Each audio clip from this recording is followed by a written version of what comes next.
Hello, welcome to News Now on TV360. I am Fidelia Aguncha.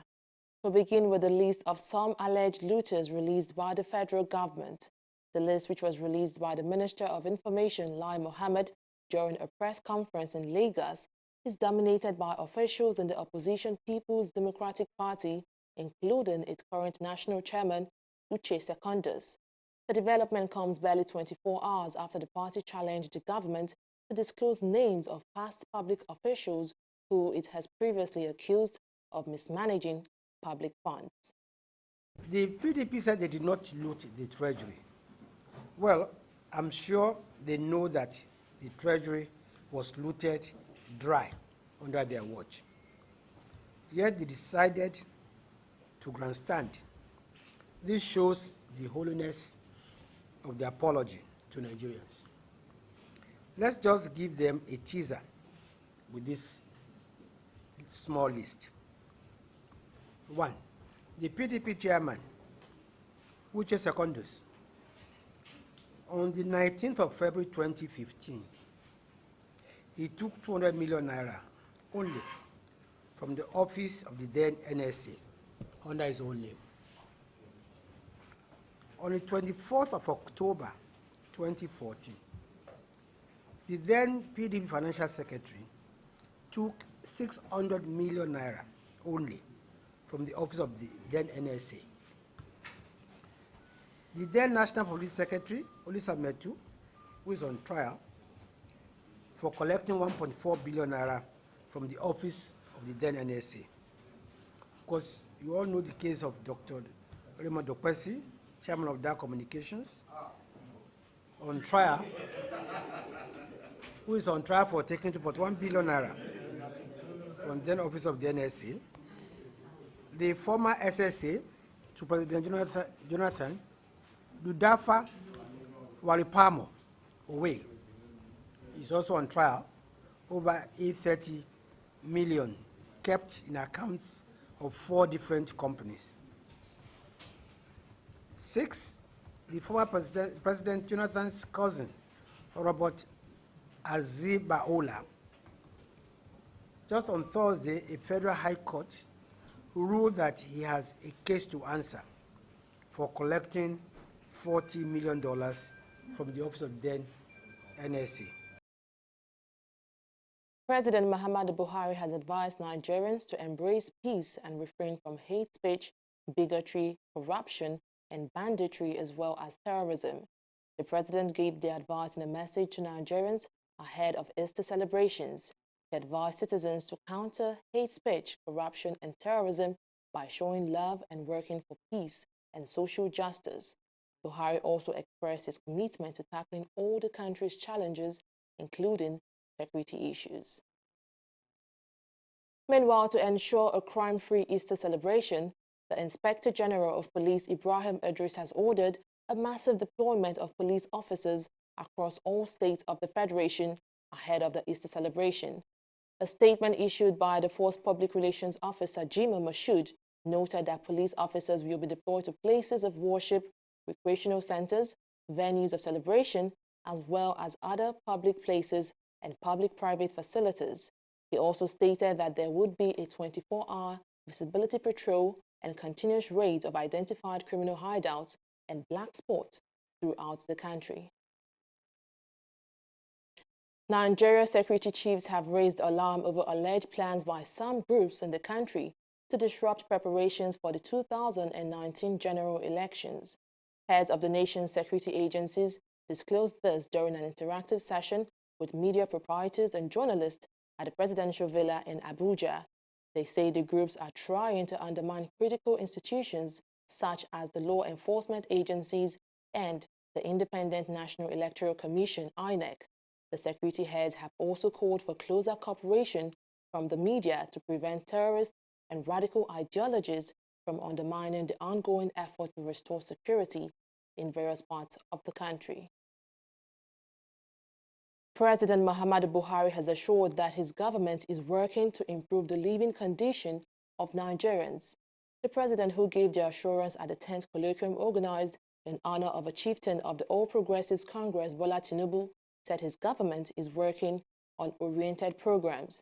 He, however, pleaded with Nigerians to remain patient with his administration and also sought the cooperation of the citizens in the development of the country.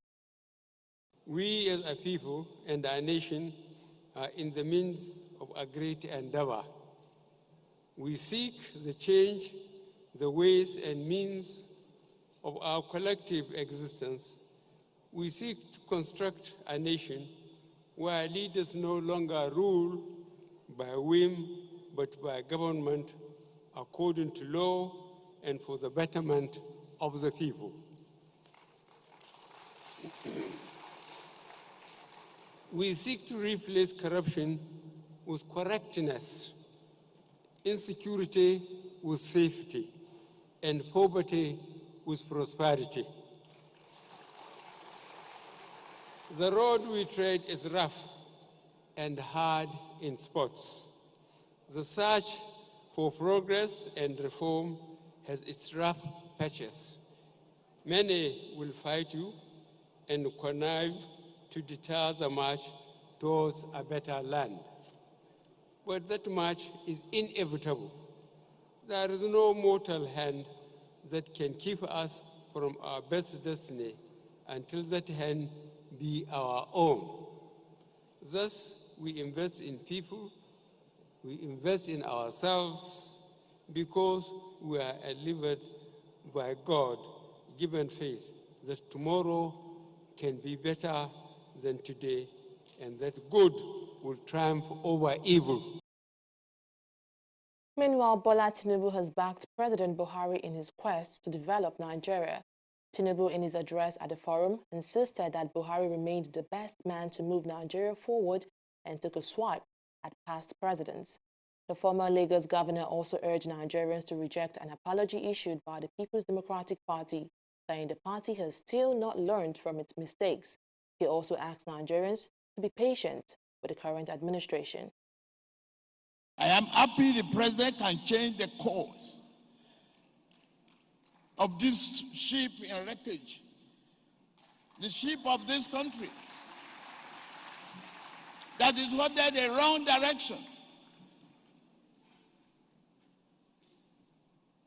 To steer the ship back or anchor before the final crash, it was necessary.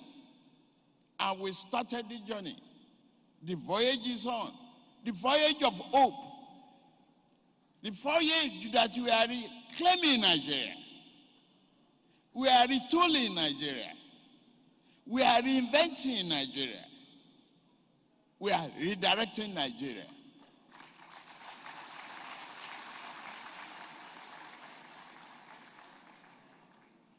It's not an easy course to embark upon. Dear Nigerians, don't take their apology.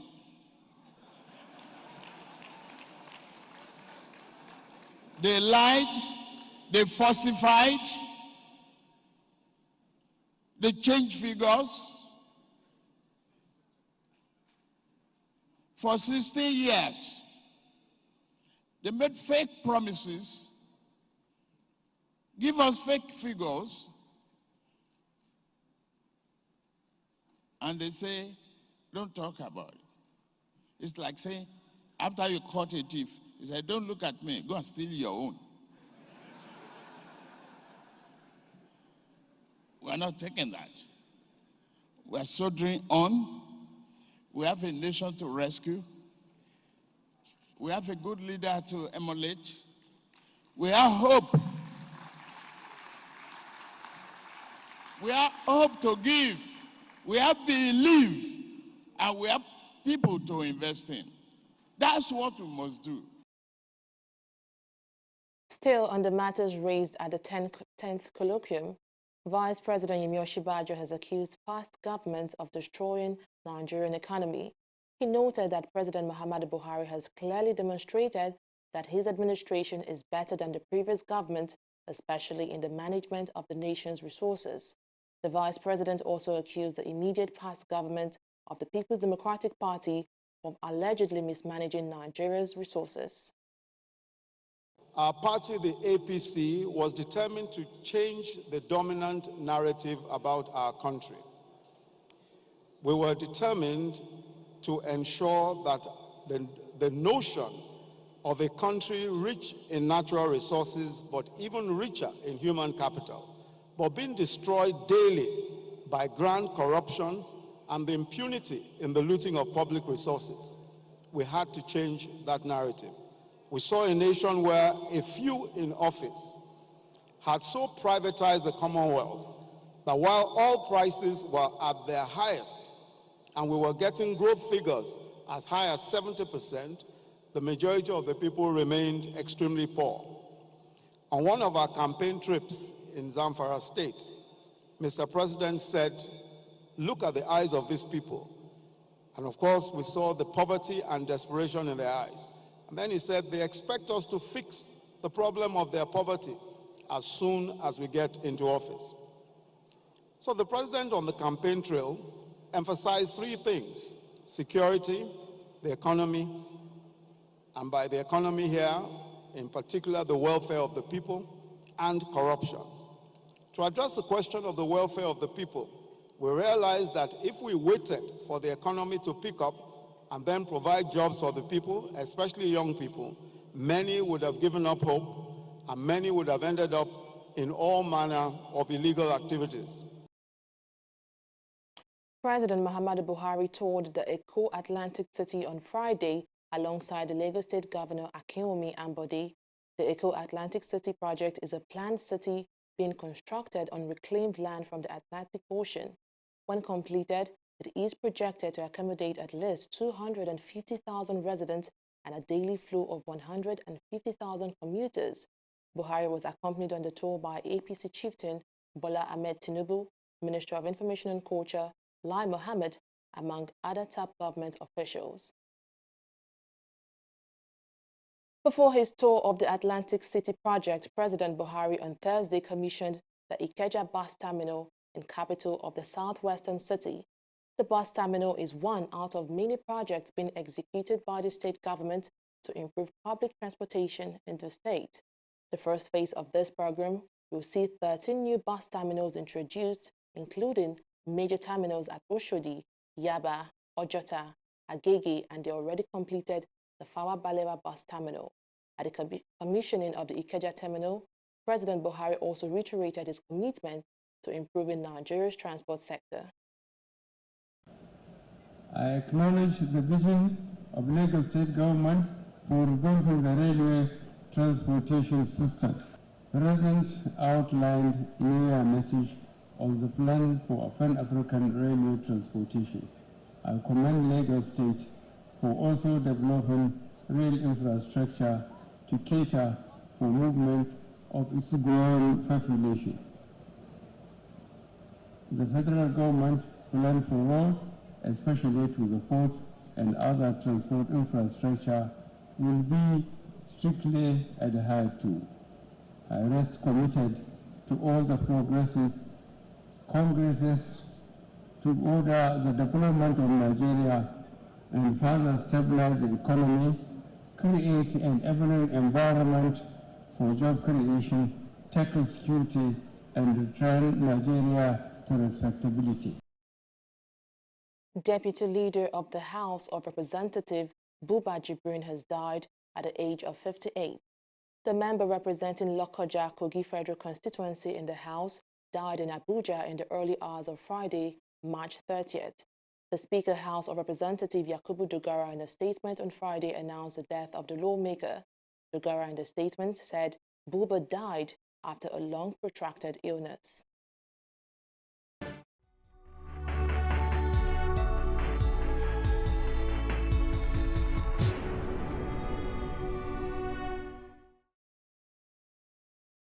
Corruption not in my country. What is wrong with Kilo Man saying no? Said I drove for more than 1 hour. Ìyá mi, ọ̀rọ̀ yín náà ni mò ń ṣe. Ọ̀rọ̀ yín náà ni mò ń ṣe. Ká kúrò fún Ọlọ́run. Ká satisfy yín níbi ọ̀rọ̀ yín náà ni mò ń ṣe. Ẹ wọ́n jẹ́ ká lọ jàre.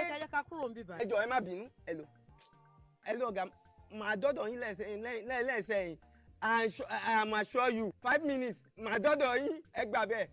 You are deceiving another customer just like you deceived us. The same way he deceived us. Eh? Why? Ètò ni iṣẹ́ yìí. Bó o bá kúrò ò lè jẹun, ò lè jẹun. Bó o bá kúrò ò lè jẹun ìyá mi. Bó o bá kúrò ò lè jẹun.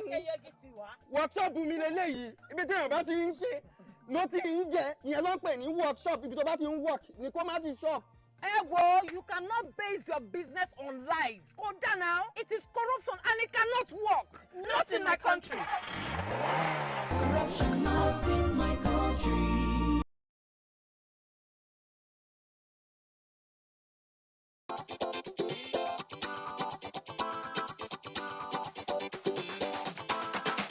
$100,000 people to get only 10 people to register to vote. 10 new voters. Each of us standing here today, when you get back home, when you get to your place of work, your school, try and get 10 new people that do not have their PPC to register to vote. We're going to take on our website, onevoice.ng, please go there, give us the information. If you get 10 people to vote, then you're amongst us.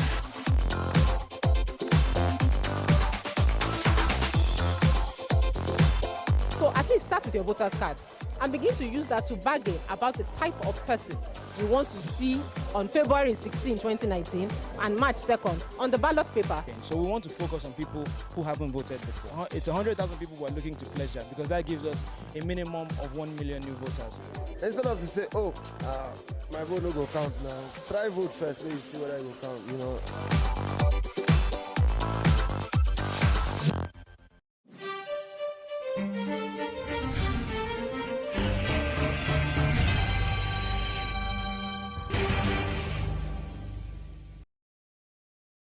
Glad to have you back.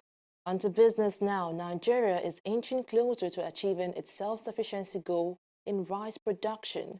Minister of Information and Culture Lai Mohammed disclosed this at a media briefing on Friday in Abuja. He said rice demand in the country as at 2017 stood at 7 million tons. He also disclosed that the country's rice import bill has dropped by over 90%. Nigeria's rice paddy production has seen significant growth in the past 3 years, from 4 million metric tons to 7 million metric tons. Nigeria's rice import bill is settled $1.65 billion annually, has dropped by over 90%. Self-sufficiency in rice production. As I said earlier, our target is to achieve self-sufficiency in our paddy rice production by 2020.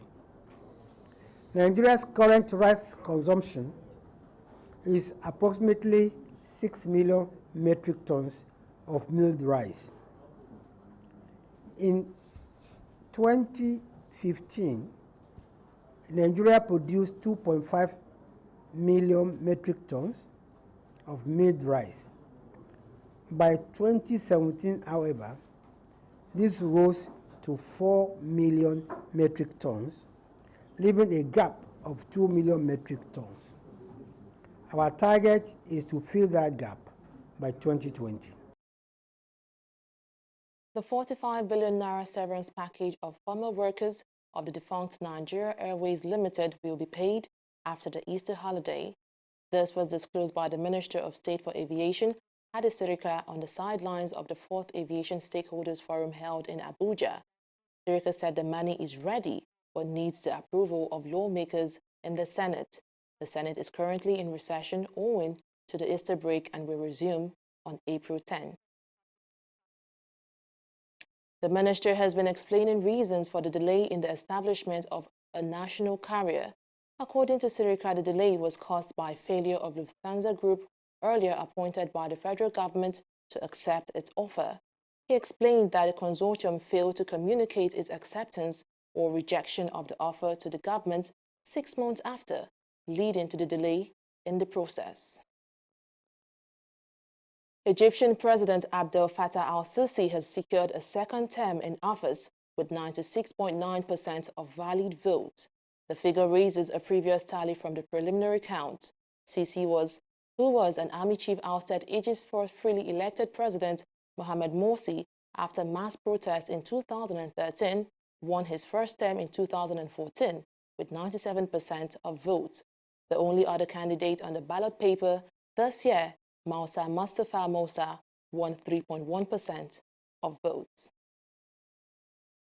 A court in Senegal has sentenced opposition leader Khalifa Sall to 5 years in prison for embezzlement and falsifying documents.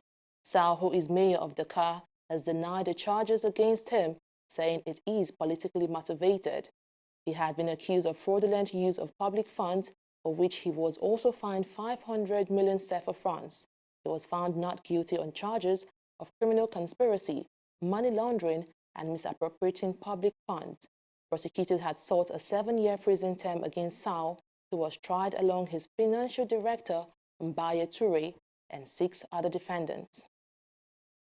Moving on to the world of sports now, Super Eagles midfielder Ogenyi Onazi has insisted that the Eagles have learned from their mistakes in the past World Cup tournament. The Super Eagles are one of Africa's 5 representatives in the World Cup. The 2013 African champions are in Group D alongside Argentina, Croatia, and Iceland. They begin with a game against Croatia and end the group stage against Argentina. The Eagles will be facing the Argentines for a second successive tournament, and Onazi, who was part of the 2014 squad, says the Eagles will be well prepared for the South Americans. Felix Bright of Germany, who officiated last season's UEFA Champions League final match between Real Madrid and Juventus, is among 36 referees named on Thursday for the 2018 World Cup. World Football ruling body FIFA said in a statement that its referees commission has also picked 63 assistant referees, with the 99 match officials representing 46 countries. Bright has also officiated games at the 2014 World Cup and Euro 2016. They were selected from 53 referee trios in a 3-year process through preparatory seminars and based on each referee's skills and personality. No Nigerian referee was selected. Zinedine Zidane indicated on Friday that he wants to stay at Real Madrid next season. He, however, admitted his future will depend on results, with his team sitting 3rd in La Liga, which is 15 points behind Barcelona, and relying on the Champions League for a major trophy this term. Zidane had previously stayed guarded over his desire to remain at the club, but appears to have declared his stand. Real will face Las Palmas on Saturday. Well, that's it on News Now. Many thanks for watching. I am Fidelia Aguncha.